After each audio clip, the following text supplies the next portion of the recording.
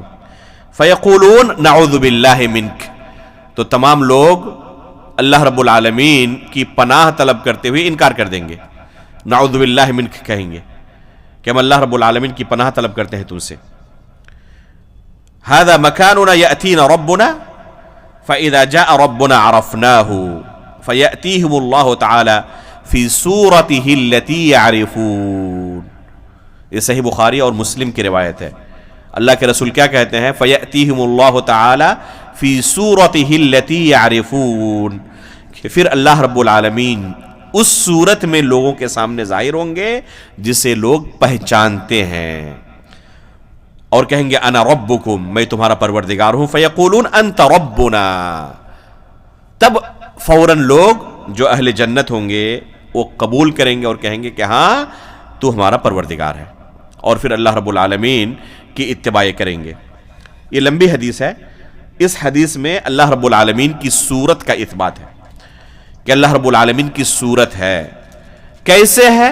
جیسے کہ اللہ رب العالمین کی شان کے لائق ہے. اس کی ہم کیفیت نہیں بیان کر سکتے اور نہ کسی مخلوق سے اس کی تشبیہ دے سکتے ہیں، مثال بیان کر سکتے ہیں. لہ النفس والصورت والوجہ والعینان. اسی طرح اللہ رب العالمین کا وجہ ہے. وجہ عربی میں چہرے کو کہتے ہیں. وَيَبْقَى وَجْهُ رَبِّكَ، قرآن میں اللہ تعالیٰ نے کہا ہے. تو اس میں اللہ رب العالمین کے لیے وجہ کا اثبات ہے. کل شیء ہالک الا وجہہ، اللہ تعالیٰ نے قرآن میں کہا ہر چیز ہلاک ہونے والی ہے سوائے وجہ اللہ کے. تو یہاں پر اللہ رب العالمین کے لیے سب سے پہلے ہم کیا کریں گے؟ وجہ کی صفت کو، چہرے کی صفت کو ثابت قرار دیں گے، اور اس کا لازمی معنی کیا ہوگا؟ اللہ رب العالمین کی ذات ہے. اس کا لازمی معنی اللہ رب العالمین کی ذات ہے. تو اہل سنت والجماعت اس طرح کے نصوص میں جہاں پر وجہ ہے، جیسے ابتغاء وجہ اللہ، بہت سارے اعمال کے سلسلے میں آیا ہے کہ کوئی اللہ رب العالمین کے رضا و خوشنودی کے لیے، ابتغاء وجہ اللہ کا ترجمہ کیا کرتے ہیں؟ اللہ رب العالمین کی رضا اور خوشنودی کے لیے ایسا عمل کرے. تو وجہ کا ترجمہ رضا اور خوشنودی آتی ہے؟ یہ تعویل نہیں ہے. کہنے والا اگر اللہ رب العالمین کے لیے وجہ کی صفت کو ثابت قرار دیتا ہے کہ ہم ایمان رکھتے ہیں کہ اللہ رب العالمین کا وجہ ہے، اس کا چہرہ ہے جیسے کہ اس کی شان کے لائق ہے، اور اس کا لازمی معنی یہ ہے کہ اللہ رب العالمین کی رضا اور خوشنودی چاہتا ہے، تو اس میں کوئی اشکال نہیں ہے، حرج نہیں، یہ جائز ہے. لیکن اگر رضا اور خوشنودی سے تعبیر کرنے والا اللہ رب العالمین کے لیے اس صفت کا انکار کرتا ہو تو ہم کہیں گے تعویل ہے. یہ جائز نہیں ہے، یہ تعویل ہے اور یہ جائز نہیں ہے. تو سب سے پہلا کام کیا ہونا چاہیے؟ اس طرح کی کوئی بھی آیت آئے، کوئی حدیث آئے تو اللہ تعالیٰ کے لیے جس صفت کا وہاں پر تذکرہ ہے پہلے ہم اس صفت کو اللہ تعالیٰ کے لیے ثابت مانتے ہیں. یہ پہلا اسٹیپ ہے. اس کے بعد اس سیاق کا جو تقاضا ہے اس تقاضے کو ہم نظر انداز نہیں کرتے. چنانچہ یہاں سیاق کا تقاضا یہ ہے کہ اللہ رب العالمین کی رضا اور خوشنودی اس وجہ سے مراد ہے، لیکن پہلے وجہ کو ہم ثابت قرار دیتے ہیں، اس کا انکار نہیں کرتے. اسی طرح اللہ رب العالمین کی دو آنکھیں ہیں، والعینان، اور اس کی دلیل قرآن کریم کے اندر بھی موجود ہے اور احادیث کے اندر بھی موجود ہے. اللہ رب العالمین کا ارشاد ہے وَاصْبِرْ لِحُكْمِ رَبِّكَ فَإِنَّكَ بِأَعْيُنِنَا. اسی طرح وَحَمَلْنَاهُ عَلَى ذَاتِ أَلْوَاحٍ وَدُسُرٍ تَجْرِي بِأَعْيُنِنَا جَزَاءً لِمَنْ كَانَ كُفِرٍ. اسی طرح اللہ رب العالمین کا کہنا ہے وَأَلْقَيْتُ عَلَيْكَ مَحَبَّةً مِّنِّي وَلِتُصْنَعَ عَلَى عینی. تو اللہ رب العالمین کے لیے عین کی صفت ان آیتوں کے اندر ثابت ہے. اسی طرح حدیث کے اندر اللہ کے رسول صلی اللہ علیہ وسلم دجال کے بارے میں بیان کرتے ہوئے کہتے ہیں کہ دجال کیا ہوگا؟ اعور ہوگا. اعور کہتے ہیں جس کی ایک آنکھ فاسد ہو، ڈیمیج ہو، اور دوسری آنکھ صحیح سالم ہو، اور جس کی دونوں آنکھیں برباد ہو چکی ہوں اس کو کیا کہتے ہیں؟ اعما کہتے ہیں.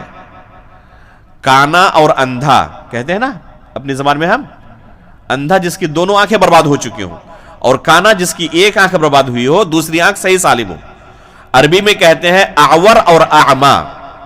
اعما یعنی جس کی دونوں آنکھیں فاسد ہو چکی ہو، خراب ہو چکی ہو، اور اعور جس کی ایک آنکھ صحیح سالم ہو دوسری آنکھ ڈیمیج ہو چکی ہو، برباد ہو چکی ہو. تو اللہ کے رسول صلی اللہ علیہ وسلم دجال کے بارے میں کیا کہتے ہیں کہ دجال اعور ہے، اس کی ایک آنکھ فاسد ہے. وَإِنَّ رَبَّكُمْ لَيْسَ بِأَعْوَرٍ، اور تمہارا پروردگار اعور نہیں ہے. اس سے کیا ثابت ہوتا ہے؟ دجال کے لیے اللہ کے رسول نے اعور کی صفت کو ثابت کیا، یعنی اس کی ایک آنکھ فاسد ہے دوسری آنکھ صحیح سالم ہے نا. اور اللہ کے بارے میں کیا کہا اللہ کے رسول نے؟ وَإِنَّ رَبَّكُمْ لَيْسَ بِأَعْوَرٍ، کہ تمہارا پروردگار جو ہے یہ اعور نہیں ہے. تو اعور کی نفی کی ہے. جب اعور کی نفی کی تو کیا لازم آیا؟ اس نفی کا دو نتیجہ نکلنا چاہیے منطقی طور پر. اعور نہیں ہے، اگر کوئی اعما ہو وہ بھی اعور نہیں ہے، اور کوئی دونوں آنکھوں والا ہو وہ بھی اعور نہیں ہے نا. تو کوئی اگر اس حدیث سے دلیل لے کہ اعور کی نفی کی گئی ہے تو ہم اعما بھی کہہ سکتے ہیں، نعوذ باللہ من ذالک. تو ہم کیا کہیں گے کہ اللہ رب العالمین عیب سے پاک ہے یا نہیں؟ تو جب اعور ہونا عیب ہے جس کی اللہ کے رسول نے نفی کی ہے، تو کیا اس سے بڑے عیب کا اس بات اللہ کے رسول کر رہے ہیں؟ اعور ہونا یہ کم درجے کا عیب ہے، اعما ہونا اس سے بڑے درجے کا عیب ہے، اور اللہ کے رسول کم درجے کے عیب کی نفی کر رہے ہیں، تو کیا اس سے بڑے درجے کے عیب کو ثابت کر رہے ہیں؟ تو اس کا نتیجہ یہ نکلے گا کہ اللہ رب العالمین دو آنکھوں والے ہیں اور اس کی دونوں آنکھیں صحیح سالم ہیں، کسی بھی طرح کے عیب سے پاک ہے. اس کا یہ معنی نکلے گا. تو اللہ رب العالمین کی دو آنکھیں ہیں جس پر اہل سنت والجماعت ایمان رکھتے ہیں. اسی طرح اللہ رب العالمین کا کف ہے. کف کہتے ہیں عربی زبان میں ہتھیلی کو. والاصابع، اور اللہ رب العالمین کی انگلیاں ہیں. اصابع انگلی کو کہتے ہیں، اسبع اور اس کی جمع ہے اصابع. اللہ رب العالمین کی انگلیاں ہیں. والانامل، اور انامل کہتے ہیں انگلیوں کے پور کو. انگلیوں کے پور کو انامل کہتے ہیں. انملہ اس کی مفرد ہے اور انامل اس کی جمع ہے. تو انامل، اصابع اور کف، یہ تینوں صفتیں اللہ کے رسول صلی اللہ علیہ وسلم کی حدیث میں اللہ رب العالمین کے لیے وارد ہیں. یہ تینوں صفتیں اللہ کے رسول صلی اللہ علیہ وسلم کی حدیث میں اللہ رب العالمین کے لیے وارد ہیں. اس لیے ہم ان تینوں صفات کو جو کہ صفات ذاتیہ ہیں اللہ رب العالمین کے لیے ثابت قرار دیتے ہیں. چنانچہ صحیح مسلم کی روایت ہے، ابو ہریرہ رضی اللہ تعالیٰ عنہ اللہ کے رسول سے روایت کرتے ہیں، ما تصدق احد بصدقۃ من طیب ولا يقبل اللہ الا الطیب الا اخذها الرحمن بیمینہ وان كانت تمرة فتربو فی کف الرحمن. یہ روایت صحیح مسلم کے اندر ہے جس میں اللہ رب العالمین کے لیے کف الرحمن، رحمن اللہ کا نام ہے، تو لفظ کف کا اس بات کیا گیا ہے. اور کف کا معنی عربی زبان میں کیا ہوتا ہے؟ ہتھیلی کے ہوتا ہے. تو اللہ رب العالمین کے لیے ہم کف یعنی ہتھیلی کو ثابت قرار دیتے ہیں. کیسے؟ جیسے کہ اس کی شان کے لائق ہے. اللہ رب العالمین کے لیے انگلیوں کو ہم ثابت قرار دیتے ہیں، لیکن مخلوق کی انگلیوں کی طرح نہیں، بلکہ جیسے کہ اس کی شان کے لائق ہے. اللہ رب العالمین کے لیے انامل کو، انگلیوں کے پور کو ثابت قرار دیتے ہیں. عربی میں انامل اس کو کہتے ہیں. تو اللہ کے رسول نے عربی زبان میں بات کی ہے. اللہ رب العالمین نے قرآن کو عربی زبان میں نازل کیا ہے، تو اس عربی زبان کے اندر اس لفظ کا جو معنی ہوتا ہے اس معنی کو ہم اللہ تعالیٰ کے لیے ثابت مانیں گے. ابھی ہم نے شروع میں قاعدہ بیان کیا، من غیر تحریف ولا تعطیل ومن غیر تکییف ولا تمثیل. تو اس ضابطے کے تحت ان تمام الفاظ کو اللہ رب العالمین کے لیے، اور یہ الفاظ جن معانی پر دلالت کرتے ہیں ان معانی کو اللہ رب العالمین کے لیے ہم ثابت قرار دیتے ہیں. اس کے بعد اللہ رب العالمین کے متعلق والیدان کہ اللہ رب العالمین کی دو ہاتھیں ہیں. یہود کیا کہتے ہیں اللہ رب العالمین کے بارے میں؟ ید اللہ مغلولہ، کہ اللہ رب العالمین کے ہاتھ بندھے ہوئے ہیں.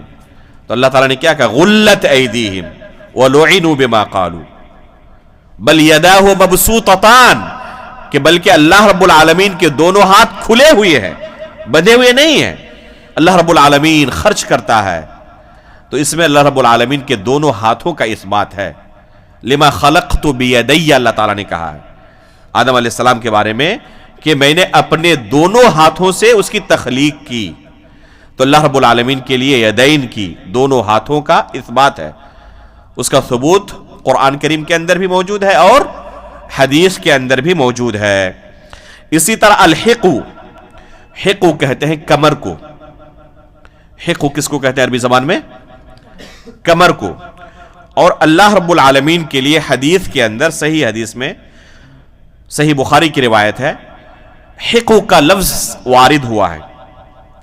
البتہ اس کی تفسیر میں سلف کے یہاں کئی معنی پائے جاتے ہیں، لیکن شیخ الاسلام علامہ ابن تیمیہ رحمہ اللہ نے اس پر بحث کرتے ہوئے کہا ہے کہ جس طرح دوسری صفات ذاتیہ کو ہم اللہ کے لیے ثابت مانتے ہیں اور اس کی نہ کیفیت بیان کرتے ہیں نہ مثال دیتے ہیں، اسی نہج پر چلتے ہوئے حقو یعنی کمر کو بھی اللہ رب العالمین کے لیے ہم ثابت مانیں گے.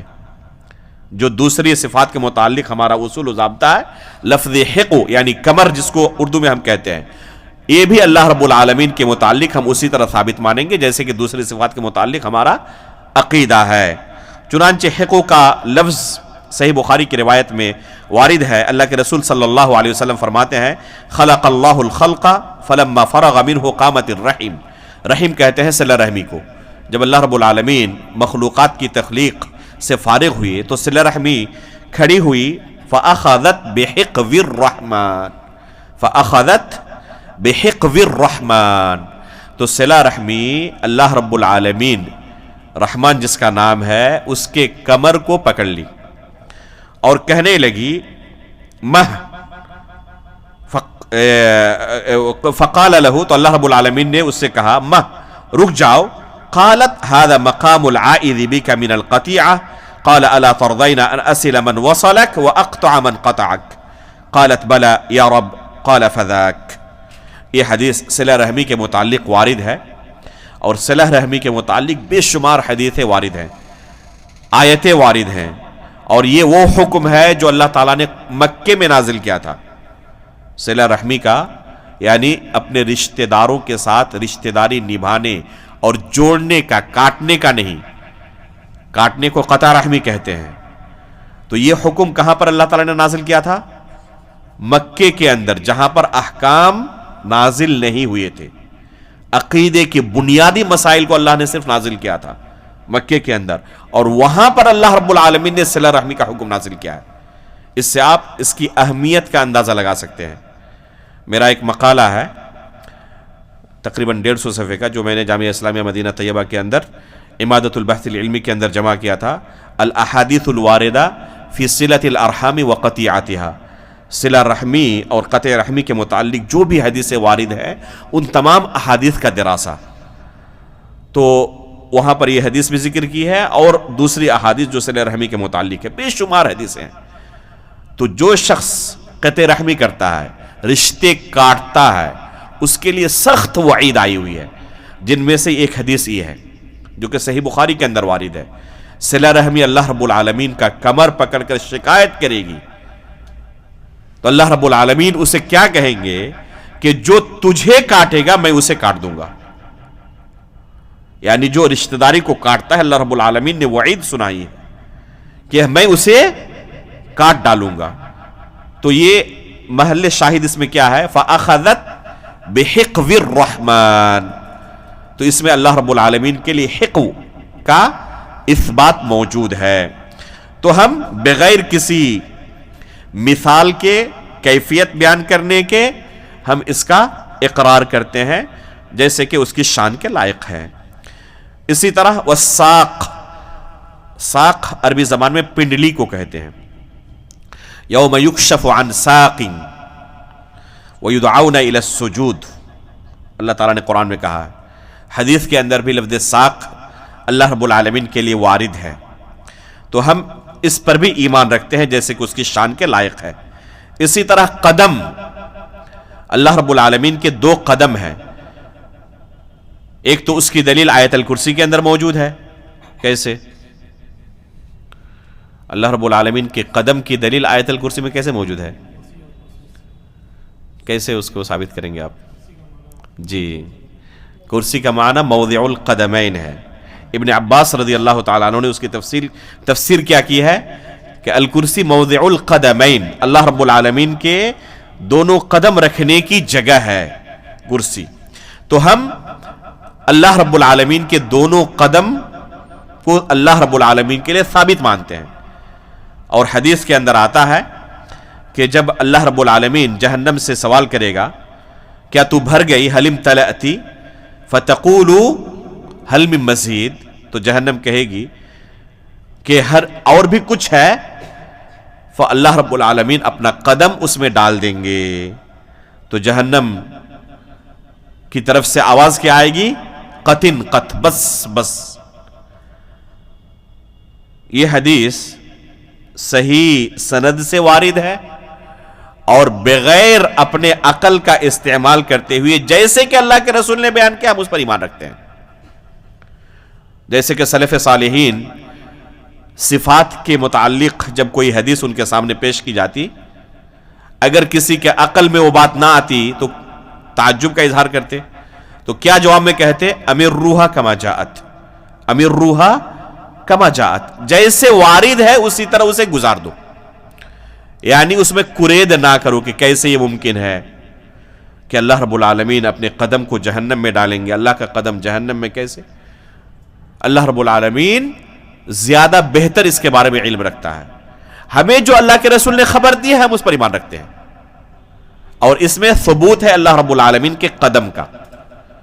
اللہ رب العالمین کے قدم کا اس میں ثبوت موجود ہے اور اس پر ہم ایمان رکھتے ہیں جیسے کہ اللہ کے رسول نے بیان کیا ہے. کما یلیق سبحانہ و تعالی، ان تمام صفات کے بارے میں ہم یہ کہیں گے کہ جیسے کہ اللہ رب العالمین کے شان کے لائق ہے. یہ جو پیراگراف تھا، اس پیراگراف میں اللہ رب العالمین کے صفات ذاتیہ کو بیان کیا گیا. آگے ہم صفات فعلیہ کو بیان کریں گے، لیکن اس سے پہلے ایک قاعدہ ان تمام صفات کے متعلق یہاں بیان کر رہے ہیں. لا يعطلون شيئا من صفاته، کہ اہل سنت والجماعت اللہ رب العالمین کی جتنی صفات وارد ہیں، چاہے صفات ذاتیہ ہو چاہے صفات فعلیہ ہو، کسی بھی صفت کا انکار نہیں کرتے. ولا يشبهونها بخلقه، جو اس سے پہلے من غیر تحریف ولا تعطیل ومن غیر تکییف ولا تمثیل کا لفظ گزرا ہے، اسی کی تفسیر یہاں مزید وضاحت کے ساتھ بیان کی گئی ہے. ولا يشبهونها بخلقه، اور کسی بھی صفت کی تشبیہ اس کی مخلوق کے ساتھ نہیں دیتے. یہ نہیں کہتے کہ اللہ کا ہاتھ ہے انسانوں کے ہاتھ کی طرح، اس طرح نہیں کہتے. اللہ کی آنکھیں ہیں انسانوں کے آنکھوں کی طرح. اللہ رب العالمین نزول فرماتا ہے رات کے آخری پہر. اللہ کے رسول نے بیان کیا کہ جب رات کا آخری پہر ہوتا ہے تو اللہ رب العالمین آسمان دنیا میں نزول فرماتے ہیں. نزول کا معنی عربی زبان میں ہم جانتے ہیں اترنے کو کہتے ہیں. ہم اس پر ایمان رکھتے ہیں کہ اللہ رب العالمین آسمان دنیا میں اترتے ہیں، لیکن کیسے؟ جیسے کہ ہم اس کرسی سے نیچے اتر گئے، ہم تشبیہ نہیں دے سکتے. کیسے؟ جیسے کہ اس کی شان کے لائق ہے، اس نے ہمیں خبر نہیں دی ہے اس کیفیت کے بارے میں. تو ہم بغیر تشبیہ کے اس پر ایمان رکھتے ہیں. فمن شبہہ بخلقہ فقد کفر، یہ جملہ امام بخاری رحمہ اللہ کے استاد نعیم بن حماد رحمہ اللہ کا ہے. چنانچہ کہتے ہیں من شبہ اللہ بخلقہ فقد کفر، کہ جس نے اللہ رب العالمین کو اس کی مخلوق کے ساتھ تشبیہ دی وہ کافر ہو گیا. ومن انکر ما وصف به نفسه فقد کفر، اور اللہ رب العالمین نے اپنے لیے جن اوصاف کا تذکرہ کیا ہے، جس نے ان اوصاف کا انکار کیا وہ بھی کافر ہو گیا۔ تشبیہ دینے والا بھی کافر، تعطیل کرنے والا بھی کافر۔ وَلَيْسَ مَا وَصَفَ بِهِ سُبْحَانَهُ وَتَعَالَى نَفْسَهُ وَلَا رَسُولُهُ تَشْبِيهًا، اور جہاں بھی اللہ رب العالمین نے اپنے لیے یا رسول اللہ صلی اللہ علیہ وسلم نے اللہ کے لیے کسی صفت کا اثبات کیا ہے تو اس میں تشبیہ کی ادنا بھی بو نہیں پائی جاتی۔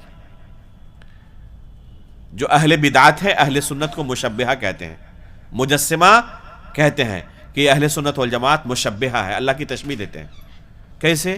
کہتے ہیں کہ اللہ رب العالمین کے لیے ہاتھ کا اثبات کرتے ہیں، چہرے کا اثبات کرتے ہیں، نزول کا، مجیء اور اتیان کا اثبات کرتے ہیں، غضب اور ضحک کا اثبات کرتے ہیں، تو یہ تو تشبیہ ہو گئی مخلوق کے ساتھ۔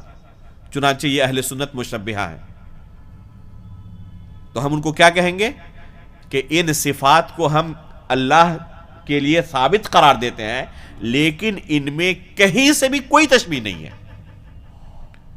ہم ضرور ثابت قرار دیتے ہیں، لیکن کبھی یہ نہیں کہتے کہ مخلوق کی طرح اللہ کی یہ صفات ہے، بلکہ ثابت قرار دیتے ہیں جیسا اللہ نے ثابت قرار دیا ہے۔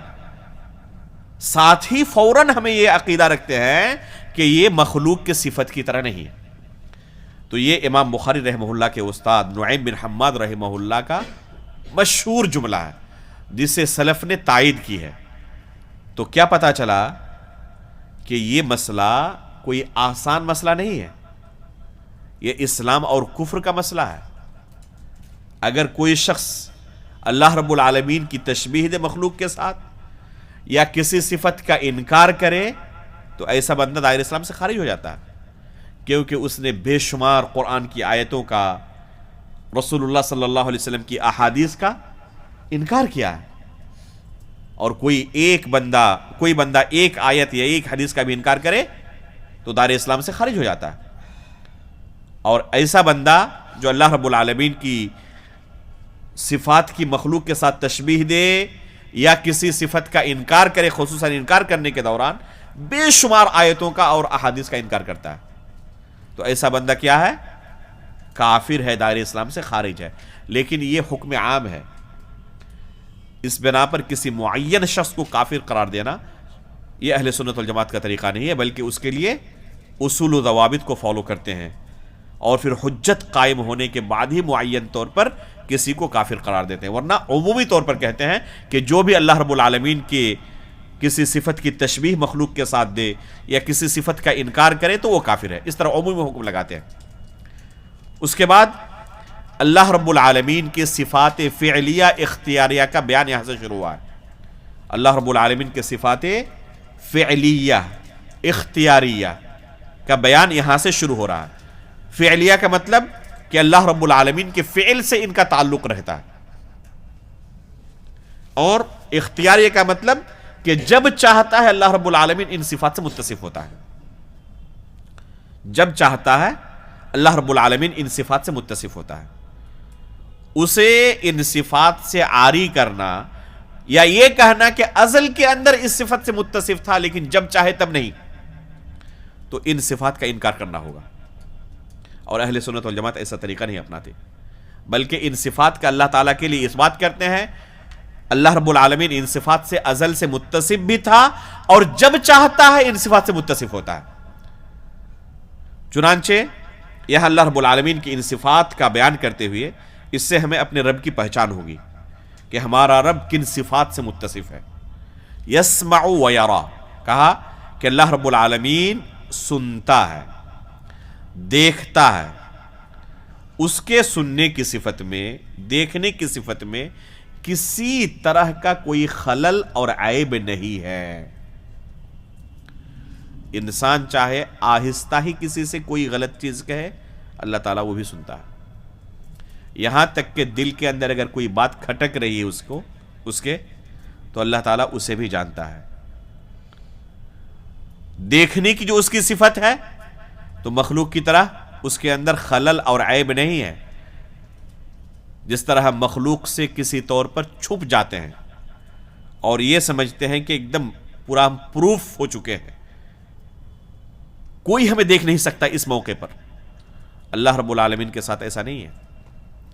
لا تخفى علیہ خافیہ، لا يعزب عنہ مثقال ذرہ، ذرے کے برابر بھی کوئی چیز اس سے اوجھل نہیں ہو سکتی. تو ہم اللہ رب العالمین کے لیے سننے کی صفت کو ثابت قرار دیتے ہیں، دیکھنے کی صفت کو ثابت قرار دیتے ہیں. وَيُرِيدُ وَيَشَاءُ کہ اللہ رب العالمین ارادے کی صفت سے، مشیت کی صفت سے متصف ہے. فَعَّالٌ لِمَا يُرِيدُ قرآن میں اللہ تعالیٰ نے کہا ہے. مشیت کے بارے میں قرآن کی بے شمار آیتیں موجود ہیں. قرآن میں اللہ تعالیٰ نے کیا کہا؟ وَمَا تَشَاءُونَ إِلَّا أَن يَشَاءَ اللَّهُ رَبُّ الْعَالَمِينَ. تو اللہ رب العالمین مشیت کی صفت سے متصف ہے، جو چاہتا ہے کرتا ہے. جو تم چاہتے ہو وہ اللہ رب العالمین کی مشیت کے ماتحت ہے. مجبور بھی نہیں ہے انسان، اور نہ کلی طور پر اللہ رب العالمین کی مشیت سے جدا ہے، بلکہ آزاد ہے سوچنے کے بارے میں، چاہنے کے بارے میں، لیکن اللہ کی مشیت کے ماتحت ہے. تو اللہ رب العالمین کے لیے مشیت کی صفت کو ہم ثابت قرار دیتے ہیں. وَيَضْحَكُ وَيَغْضَبُ اور ہمارا پروردگار ضحک یعنی ہنسنے کی صفت سے متصف ہے، اور اسی طرح غضب کی صفت سے بھی اللہ رب العالمین متصف ہے. اللہ رب العالمین ناراض بھی ہوتا ہے اور اللہ رب العالمین ہنستا بھی ہے. اور یہ تمام صفتیں حدیث کے اندر یا قرآن کی آیتوں کے اندر آئی ہوئی ہیں. وَيَأْمُرُ وَيَنْهَا اور اللہ رب العالمین حکم دیتا ہے اور روکتا بھی ہے. بہت سارے کاموں کا اللہ نے حکم دیا، بہت سارے کاموں سے اللہ رب العالمین نے روکا بھی کہ یہ کام تمہارے لیے جائز نہیں. اس کے بعد کہا وَيَتَكَلَّمُ بِكَلَامٍ مَسْمُوعٍ جَامِعٍ لِلْحَرْفِ وَالصَّوْتِ مَتَى شَاءَ. یہ مَتَى شَاءَ کا تعلق تمام صفات سے ہے، صرف یتکلموں سے نہیں ہے. یسمعوں سے بھی ہے، یرا سے بھی ہے، یریدو سے بھی ہے، یشاء سے بھی ہے، یأمرو سے بھی ہے، ینہا سے بھی ہے، یتکلموں سے بھی ہے. تمام صفات سے یشاء کا تعلق ہے. اس لیے ان کو کیا کہا جاتا ہے؟ صفات فعلیہ اختیاریہ، یعنی جب اللہ تعالیٰ چاہے تب، اس کی مشیت کے تحت. تو یتکلم بکلام مسموع جامع للحرف والصوت، یہ جملہ یاد کر لیں، انتہائی اہم جملہ ہے. یہ صفت کلام کے متعلق اہل سنت کے عقیدے کا خلاصہ ہے اس جملے میں. یتکلم بکلام مسموع جامع للحرف والصوت کہ اللہ رب العالمین کلام کرتا ہے. کیسا کلام؟ مسموع جسے سنا جا سکے اور سمجھا بھی جا سکے، ایسا نہیں کہ جو غیر مفہوم کلام ہو. جامع للحرف والصوت جس کلام میں حرف بھی موجود ہے اور صوت یعنی وائس موجود ہے، آواز موجود ہے. حرف بھی ہے، حرف سے مرکب وہ کلام ہے اللہ رب العالمین کا، اور اس کے اندر آواز بھی ہے، صوت بھی ہے، وائس بھی ہے. اہل بدعت اللہ رب العالمین کے کلام کا یا تو سرے سے انکار کرتے ہیں کہ اللہ رب العالمین کلام نہیں کرتا. بعض لوگ اگر مانتے بھی ہیں تو کہتے ہیں کہ ازل کے اندر کلام کیا تھا، جب چاہتا ہے کلام نہیں کرتا. ہم یہ نہیں کہتے، بلکہ آدم علیہ الصلوۃ والسلام سے اللہ رب العالمین نے کلام کیا تھا، فرشتوں سے کلام کیا تھا، اور آدم کو سجدہ کرنے کے لیے کہا تھا. تو یہ کلام اس کلام کے علاوہ ہے. اللہ کے رسول کو بلایا معراج کی رات، کلام کے اللہ کے رسول سے، یہ کلام اس کلام کے علاوہ ہے. اہل بدعت نہیں مانتے، کہتے ازل کے اندر کلام کی صفت سے متصف تھا، لیکن بعد میں جب چاہے کلام کرے اس صفت سے متصف نہیں ہے. نعوذ باللہ من ذالک. یہ سب سے اہم معرکہ خیز مسئلہ رہا ہے اہل سنت اور اہل بدعت کے درمیان، کہ اللہ رب العالمین کے کلام کا اہل بدعت انکار کرتے ہیں. اسی وجہ سے ان کو متکلمین کہا جاتا ہے، اہل کلام کہا جاتا ہے، اللہ رب العالمین کے کلام کی انکار کی وجہ سے. اس لیے آپ پائیں گے کہ بہت سارے لوگ عقیدے کی کتابوں کو علم کلام کہتے ہیں. کیوں؟ کیونکہ اہل بدعت اللہ رب العالمین کے لیے کلام کی صفت کو ثابت نہیں مانتے، اقرار نہیں کرتے.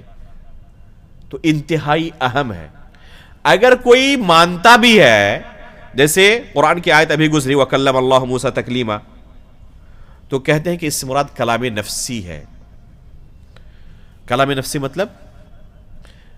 کلام نفسی کا مطلب ہے کہ دل کے ارادے کو کہتے ہیں. جیسے آپ ابھی بہت ساری چیزیں دل میں سوچ رہے ہیں، تو اس کو کیا کہتے ہیں؟ یہ نفس کا کلام ہے. اس کو اصل کلام کب کہا جائے گا؟ جب زبان سے ادا کریں گے آپ. تب جب انسان نماز میں کھڑا ہوتا ہے تو اس کے نفس میں بہت سارے خیالات آتے ہیں، نہیں آتے ہیں؟ اگر ان خیالات کو زبان سے ادا کر دے، نماز باطل ہوگی یا نہیں ہوگی؟ نماز باطل ہو جائے گی. اللہ کے رسول صلی اللہ علیہ وسلم کہتے ہیں صحیح حدیث کے اندر کہ یہ نماز جو ہے یہ لوگوں کی بات چیت کے لیے نہیں ہے. لا يصلح فيها من كلام الناس شيء، کہ اس نماز میں لوگوں کی بات چیت مناسب نہیں ہے، جائز نہیں ہے. تو نماز میں انسان کلام کرے تو نماز کیا ہو جاتی ہے؟ باطل ہو جاتی ہے. اگر کلام نفسی کو کلام کہا جائے تو کسی کی نماز درست ہوگی؟ کسی کی نماز درست نہیں ہوگی. اور اہل بدعات اللہ کے کلام کو کیا کہتے ہیں؟ کہتے اس سے کلام نفسی مراد ہے. تو کلام نفسی کو کلام کہا ہی نہیں جاتا ہے، نہ عقلاً نہ نقلاً. کلام نفسی کو کلام نہیں کہا جاتا. اگر کلام نفسی کو کلام کہا جاتا تو کسی کی نماز درست نہیں ہوتی. کلام کس کو کہتے ہیں؟ جس میں حرف اور صوت موجود ہو، جس میں حرف ہو اور جس میں وائس ہو. یہ قید لگاتے ہیں اہل سنت والجماعت. چنانچہ امام سجزی رحمہ اللہ نے اہل زبید کی طرف ایک رسالہ لکھا. کن کے رد میں؟ جو لوگ اللہ رب العالمین کے لیے حرف اور صوت کا انکار کرتے ہیں، ان کے رد میں. اللہ کے فضل سے یہ رسالہ 2 جلدوں میں جامعہ اسلامیہ مدینہ طیبہ کے ایک پروفیسر کی تحقیق، شیخ محمد با کریم با عبداللہ کی تحقیق سے چھپا ہوا ہے. انتہائی اہم رسالہ ہے اس مسئلے پر، صفت کلام کے متعلق. اس کا کیا نام ہے؟ رسالۃ السجزی الی اہل زبید فی الرد علی من انکر الحرف والصوت. رسالۃ السجزی الی اہل زبید فی الرد علی من انکر الحرف والصوت. انتہائی اہم رسالہ. شیخ الاسلام علامہ ابن تیمیہ رحمہ اللہ نے اشاعرہ پر رد کرتے ہوئے، جو اللہ رب العالمین کے کلام کا انکار کرتے ہیں اور کلام نفسی سے تعبیر کرتے ہیں، ان پر رد کرتے ہوئے ایک رسالہ لکھا، ایک کتاب لکھی، جس میں 90 دلائل کا تذکرہ کیا. 1 2 نہیں، 90 دلائل کا تذکرہ کیا اور اس باطل عقیدے کی تردید کی. اور اس رسالہ کا نام بھی کیا ہے؟ التسعینیہ. 90 عربی میں 90 کو کہتے ہیں. یہ رسالہ کس نام سے چھپا ہوا ہے؟ التسعینیہ کے نام سے چھپا ہوا ہے. تو اہل سنت والجماعت کا اللہ رب العالمین کے کلام کے متعلق کیا عقیدہ ہے؟ کہ اللہ رب العالمین جب چاہتا ہے کلام کرتا ہے، ایسا کلام جو سنا جا سکے، جس میں حرف ہو، جس میں وائس ہو، صوت ہو. ایسا کلام اللہ رب العالمین کرتے ہیں. جب چاہتے ہیں تب کلام کرتے ہیں. تو اللہ رب العالمین کا یہ کلام قرآن مجید ہمارے پاس موجود ہے. ہم اسے اللہ کا کلام مانتے ہیں کہ اللہ تعالیٰ نے کلام کیا ہے. جبریل علیہ الصلوۃ والسلام نے اس کلام کو سنا ہے اور اسی کلام کو لے کر اللہ کے رسول کے پاس نازل ہوئے ہیں. ایسا نہیں کہ سن کر اپنے الفاظ میں تعبیر کر دی ہو، جیسا کہ اہل باطل کہتے ہیں کہ یہ قرآن جو ہے یہ اللہ رب العالمین کے الفاظ نہیں ہیں. جبریل علیہ الصلوۃ والسلام نے اپنے الفاظ میں ڈھال کر اسے اللہ کے رسول کو سنایا ہے. گویا کہ اللہ رب العالمین کے کلام کا مفہوم یہ ہے، یہ اللہ کا ہی کلام ہو ایسا نہیں ہے. تو اس کا نتیجہ کیا آیا؟ پورا قرآن اللہ کا کلام نہیں رہا. اسی بنا پر کیا کہتے ہیں وہ اس کلام کو؟ مخلوق قرار دیتے ہیں کہ یہ اللہ رب العالمین کی مخلوقات میں سے ایک مخلوق ہے. اور اہل سنت والجماعت کیا کہتے ہیں کہ اللہ رب العالمین کی صفت ہے. جس طرح مخلوق کی صفت مخلوق ہے اور خالق کی صفت مخلوق نہیں، تو یہ اللہ کی صفت ہے. جب یہ اللہ کی صفت ہے تو مخلوق کیسے ہو سکتی ہے؟ اسی عقیدے کی بنا پر سلف صالحین کو کوڑے برسائے گئے. امام احمد بن حنبل رحمہ اللہ کے زمانے میں خصوصی طور پر لوگوں کا امتحان لیا جاتا، پوچھا جاتا کہ قرآن کو تم مخلوق کہتے ہو یا مخلوق نہیں کہتے. اگر کوئی انکار کرتا اور کہتا کہ اللہ رب العالمین کا کلام ہے، اس کی صفت ہے، مخلوق نہیں ہے، تو اس پر کوڑے برسائے جاتے. امام احمد بن حنبل رحمہ اللہ کو اسی باطل عقیدے کو رد کرنے کی وجہ سے، نہ قبول کرنے کی وجہ سے ان کو زد و کوب کیا گیا، جیل کے اندر ڈالا گیا. جلاد کھڑا رہتا سزا دینے کے لیے، وہ تھک جاتا اور پھر آرام کرنے کے لیے آتا. اس کے باوجود امام احمد بن حنبل ٹس سے مس نہیں ہوئی کہ قرآن اللہ کا کلام ہے. جیسے مخلوق کی صفت مخلوق ہوتی ہے، یہ مخلوق کی صفت نہیں ہے، اللہ رب العالمین کی صفت ہے، اور اللہ کی کوئی صفت مخلوق نہیں ہو سکتی. تو یہ ہمارا عقیدہ ہے اللہ رب العالمین کے کلام کے بارے میں. یتکلم بکلام مسموع جامع للحرف والصوت متی شاء. تو یہ انتہائی اہم عقیدہ ہے اللہ رب العالمین کے کلام کے سلسلے میں. اس کے بعد کہا صبار شکور وعفو غفور، کہ اللہ رب العالمین صبر کرنے والا اور شکر کرنے والا. صبار اور شکور یہ لفظ قرآن میں 4 مرتبہ آیا ہے. ان فی ذلک لآیات لکل صبار شکور. قرآن میں کتنی جگہوں پر آیا ہے؟ 4 جگہوں پر. شیخ الاسلام علامہ ابن تیمیہ رحمہ اللہ فرماتے ہیں ان دونوں صفت کے بارے میں، صبر اور شکر کے بارے میں، کہ کتاب و سنت کے تمام نصوص کو اگر بغور پڑھا جائے، دیکھا جائے، تو اس کا نتیجہ یہ نکلتا ہے کہ پورا دین بالجملہ 2 چیزوں کا نام ہے. ایک ہے صبر، دوسرا ہے شکر. ایک ہے صبر، دوسرا شکر. اور اس کی دلیل یہ آیت ہے ان فی ذلک لآیات لکل صبار شکور. اور اللہ کے رسول صلی اللہ علیہ وسلم کی حدیث ہے عجبا لامر المؤمن ان امرہ کلہ خیر، کہ مؤمن کی زندگی بھی عجیب و غریب ہے، اس کے ہر معاملے کے اندر خیر ہے. اگر اسے کبھی تکلیف پہنچتی ہے تو کیا کرتا ہے؟ صبر کرتا ہے، جو اس کے لیے خیر ہے.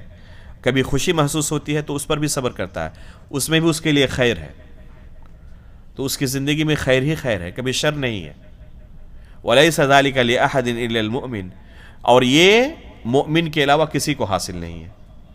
اس پر تفصیل سے میں نے گھنٹے 1.5 گھنٹے کا درس دیا ہے صبر اور شکر پر.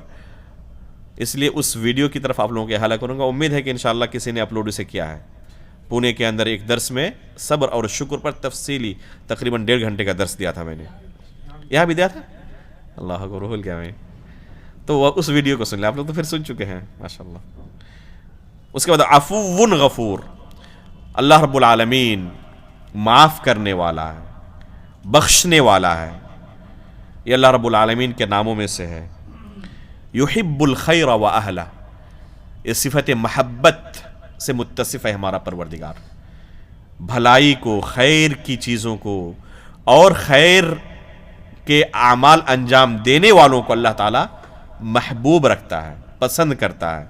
وَيَرْضَى عَنْهُمْ، یہ اللہ رب العالمین کے لیے صفت رضا کا اثبات ہے کہ اللہ رب العالمین پسند کرتا ہے، راضی ہوتا ہے. کن سے؟ جو اس کے راستے پر چلتے ہوں. اس لیے ہم کہتے ہیں صحابہ اکرام کے متعلق کیا؟ رضی اللہ عنہم. تو جب رضی اللہ عنہم کہتے ہیں تو اللہ رب العالمین کے لیے رضا کی صفت کا اثبات ہوتا ہے.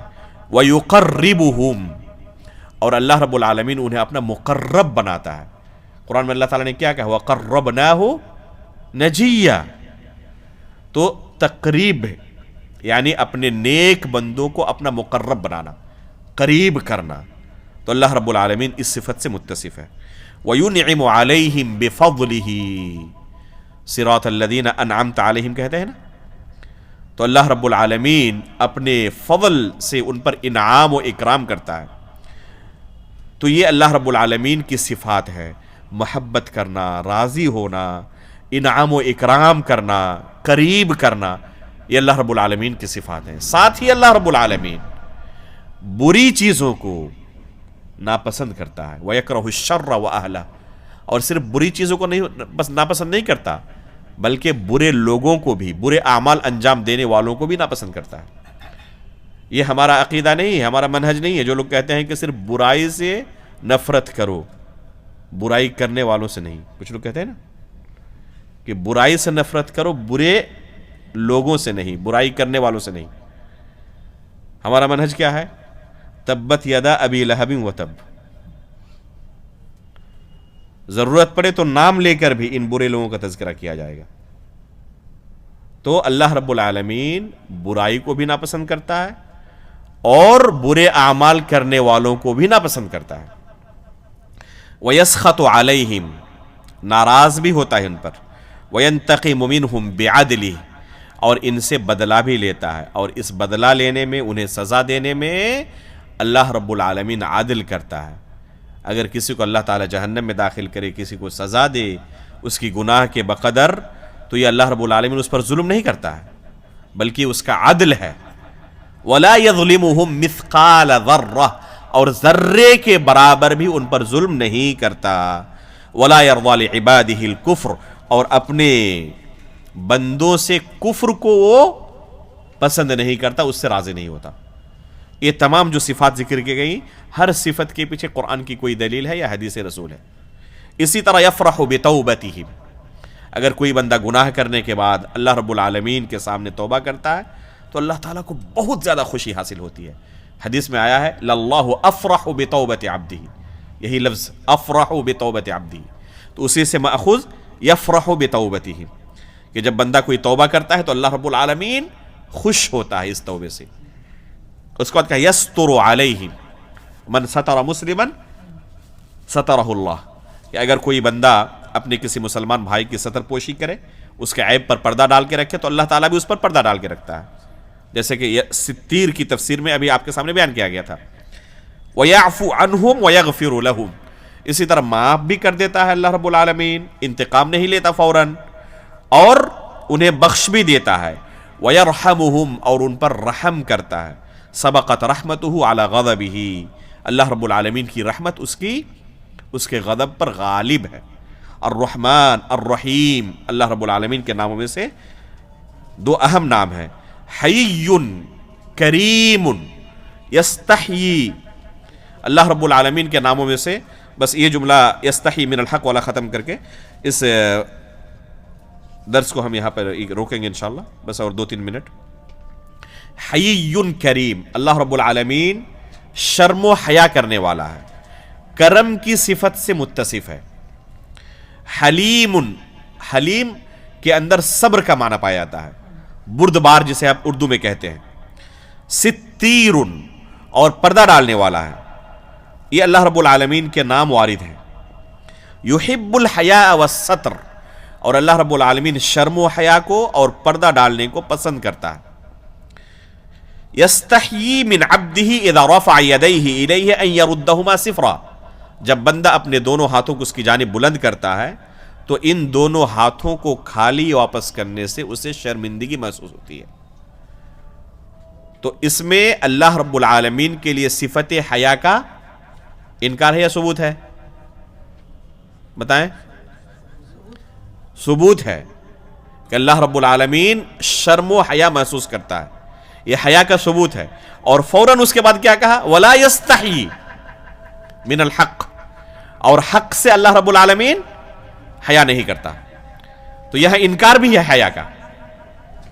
تو اللہ رب العالمین کے لیے حیا کا ثبوت بھی ہے اور حیا کا انکار بھی ہے۔ تو کس حیا کا ثبوت ہے اور کس کا انکار ہے؟ حیا کی 2 قسمیں ہیں، ایک حیا محمود ہے، ایک حیا مذموم ہے،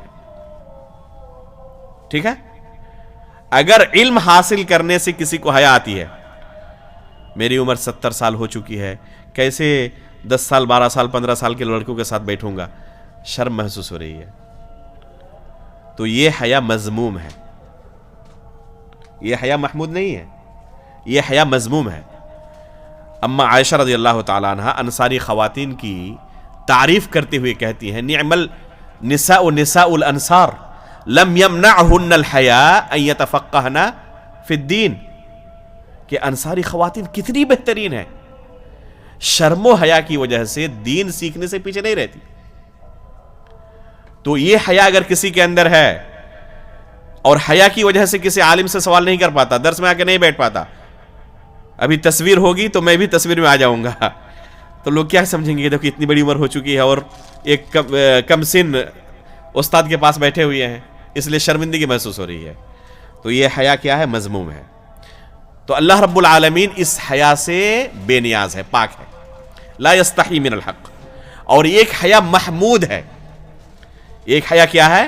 اچھی صفت ہے حیا کی، جس کو اللہ کے رسول نے حدیث کے اندر کیا بیان کیا؟ الحیاء شعبۃ من الایمان اذا لم تستحی فاصنع ما شئت. اگر تمہیں شرم و حیا نہ ہو تو کچھ بھی کرو. تو اگر انسان کو شرم و حیا کی وجہ سے اللہ کی نافرمانی نہیں کر پاتا، وہ بہت سارے گناہوں سے انسان کس لیے رکا رہتا ہے؟ صرف شرم و حیا کی وجہ سے.